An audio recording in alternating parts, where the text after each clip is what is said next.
সকালে ঘুম থেকে উঠেই চলে গিয়েছি রান্নাঘরে। গিয়ে একটা চাপড়ি বানাচ্ছি পেঁয়াজ দিয়ে। এটা আমার খুব বেশি পছন্দ। আসসালামু আলাইকুম, হ্যালো এভরিওয়ান, আশা করি আপনারা সবাই ভালো আছেন। বিয়ের পর প্রত্যেকটি মেয়েরই সংসার টুকিটাকি কাজ থাকে সকালে। আমি রান্নাঘরে এসে থালা বাসনগুলো মাজছিলাম। আর সংসারের টুকিটাকি কাজ করতে কিন্তু আমার খারাপ লাগে না, বেশ ভালোই লাগে।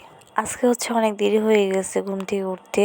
এখন প্রায় 9টার মতো বেজে গেছে, আর এখন রান্না করে চলে এসেছে থালা বাসন মাজতে। যাই হোক, এই মাসেই তো রোজা, সামনের সপ্তাহে রোজা।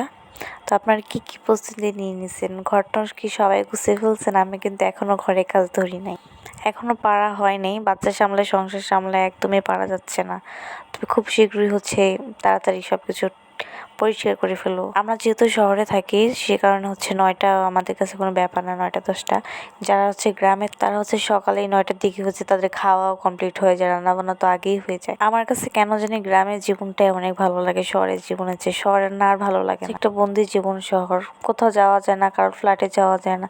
যাওয়া যায় কিন্তু সবসময় কেউ যাওয়া যায়। গ্রামে থাকলে তো এই বাড়ি থেকে ওই বাড়ি কত জায়গায় যাওয়া যায়। আল্লাহ যদি চায় গ্রামে একটা বাড়ি করে থাকবো সবাই মিলে, ইনশাআল্লাহ। আপনার জীবনে যদি সৎ কোনো ইচ্ছা থাকে, আল্লাহ সেটা পূরণ করবেই। সবসময় মানুষের জন্য ভালো চিন্তা করবেন, দেখবেন আপনার জীবনটা সুন্দর হয়ে যাবে। যাই হোক, বকবক করতে করতে আমার সকাল থালা বাসনগুলো মাজা হয়ে গেছে। আর এখন আমি চাপড়িটা উল্টে দিচ্ছিলাম, এক পিঠ হয়ে গেছে। আপনারা ভাবতে পারেন এত সময় লাগে একটা চাপড়ি ভাজতে? না, আমাদের এখানে গ্যাস নাই একদমই। তারপরে চলে আসলাম আমার গাছের একটু যত্ন করতে। এগুলো কি জানেন? এগুলো ভাতের মার।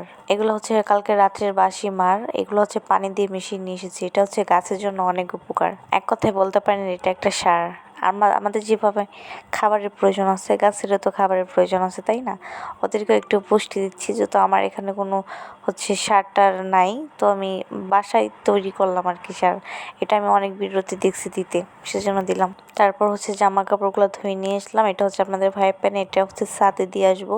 আর বারান্দায় আমার ছেলের এগুলো দিয়ে দিই। আগে তো আমার প্রতিদিন জামা কাপড় ধুইতে হইতো না এতগুলো, এখন প্রতিদিন এতগুলো ধুইতে হয় আমার ছেলের জন্য। জামা কাপড় রোদে এখন আসছে বাসি ঘর ঝাড়ু দিতে। আর বাসি ঘর কিন্তু রাখতে হয় না, ঝাড়ু দিয়ে ফেলতে হয়। সকালে কাজ করতে করতে অনেক ক্ষুধা লেগে গেছে। এখন ভাত খেতে বসেছি রোদের ভিতর। আর এটা কি জানেন? এটা লাল শাকের সাথে বোম্বাই মরিচ দেখলে কিন্তু অনেক মজা। আমার কাছে বোম্বাই মরিচ ছিল না, আমি কাঁচা মরিচ দেখেছি। মানে এক কথায় বলে গেলে সেই স্বাদ, শাক দিয়ে ভাত খাওয়া। মাছ মাংসের চেয়ে আমার কাছে কেন জানি শাকসবজি বেশি পছন্দ। আজকের ভিডিওটা কেমন হয়েছে সবাই অবশ্যই জানাবেন। সবাই ভালো থাকবেন, সুস্থ থাকবেন। খোদা হাফেজ।